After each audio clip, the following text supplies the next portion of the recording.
Pourquoi le retour du Seigneur Jésus?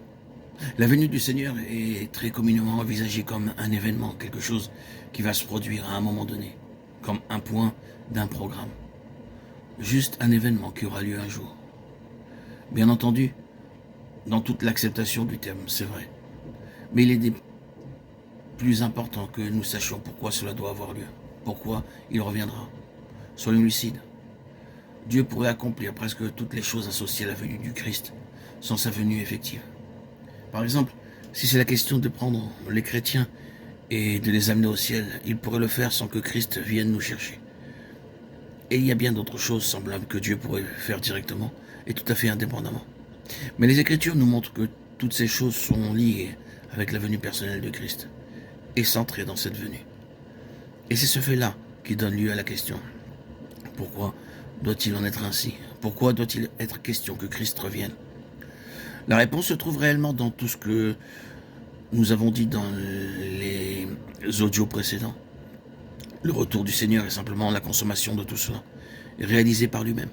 Il a dit aux apôtres, tandis qu'il les quittait, « Je suis avec vous jusqu'à la consommation du siècle. » Matthieu 28, 20. Je suis avec vous jusqu'à la totalisation de cet âge. C'est là le sens des paroles. Qu'est-ce qui, dans cet âge, sera donc rendu total à la fin? Ce sera tout ce que nous avons dit à son sujet. Jetons très rapidement un coup d'œil sur cela en vue de saisir la totalisation dans sa venue. La première venue et la venue finale sont clairement associées quant à l'intention et la réalisation. La première étape de la rédemption dont nous sommes occupés a été l'incarnation du Fils de Dieu, sa venue dans ce monde sous forme d'homme. Et nous avons montré que dans cette incarnation, il y avait trois intentions. Premièrement, la rédemption de l'homme par l'homme. Par l'homme est venu le péché, par l'homme le péché doit s'en aller. Par l'homme sont venues les conséquences. Par l'homme, ces conséquences doivent être détruites et ôtées. C'est toute l'importance du fait qu'il est devenu un homme. Deuxièmement, la rédemption de l'homme, la reconstitution de l'homme pour faire de lui le genre d'homme que Dieu avait en vue, mais le genre dont l'homme avait si grièvement cessé d'être. Troisièmement, le parachèvement de l'homme en vue de la gloire. Ces trois choses étaient celles qui étaient liées à sa venue sous forme humaine, du premier cas.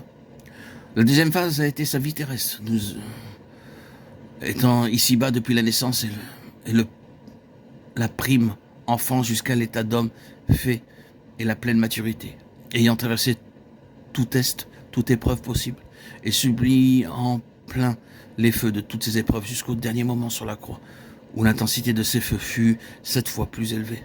Il offrit à Dieu un corps sans aucune trace de péché, ou de manquement, ou de défaillance.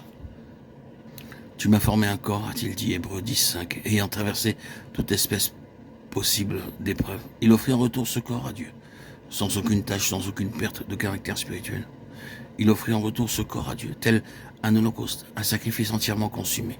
Hébreux 9, 14, acceptable qui plaît à Dieu. Il a représenté l'homme que Dieu désire, vivant du commencement jusqu'à la fin. Une vie absolument victorieuse, qui a triomphé de tout ce que l'humanité doit affronter. Il devint ainsi l'homme modèle selon le cœur de Dieu, l'homme que Dieu désire, et qu'il aura.